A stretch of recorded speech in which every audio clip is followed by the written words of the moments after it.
Hi friends, welcome to secret of the soil and kitchen. ఈరోజు చేయబోయే recipe బయట బండి మీద అమ్మే పిడత కింద పప్పు ఎలా తయారు చేయాలన్నది మనం చూసేద్దాం. ఇప్పుడు హాలిడేస్ ఇచ్చారు కదా, ఇంట్లో ఉండి ఖాళీ షాప్ ఉండి పిల్లలకి ఏదో ఒకటి కావాలంటారు. అదైతే ఇలాగ ఇంట్లోనే హెల్తీగా చేసి పెట్టచ్చు. నేను మరమరాలు తీసుకుని అలాగే వేరుశనగుళ్ళు, ఉల్లిపాయలు, టమాటాలు, అలాగే చిన్నగా కట్ చేసుకున్న కరివేపాకు, అలాగే మామిడి అల్లం అండి, కొద్దిగా మామిడి అల్లం వేసుకున్నాను. అలాగే కొద్దిగా పచ్చిమిరకాయలు అన్నీ కూడా సన్నగా తరుగుకోవాలి, కొద్దిగా కొత్తిమీర. ఇప్పుడు కార్న్ ఇంట్లోనే ఫ్రై చేసుకున్నాను. ఈ కార్న్ కూడా నలుపుకొని ఇవి కూడా వేసుకోవాలి. ఇన్నని సేమ్ లేదండి, అన్నీ కూడా కొద్దిగా చొప్పున చూసుకోండి, మరి ఎక్కువ వేసేసుకోకూడదు. అన్నీ కూడా కొద్దిగా చొప్పున వేసుకుంటే సరిపోతుంది.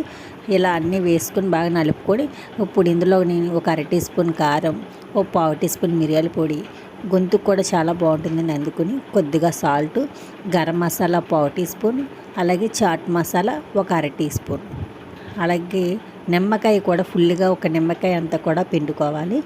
అంటే మనకి పులుపు అందులో ఐటమ్స్ తగ్గట్టుగా వేసుకోవాలి. పులుపు అన్నది చూసారు కదా, నేను ఈ మొత్తం ఈ క్వాంటిటీ తగ్గట్టుగానే ఒక నిమ్మకాయ ఫుల్గా పడిపోయింది.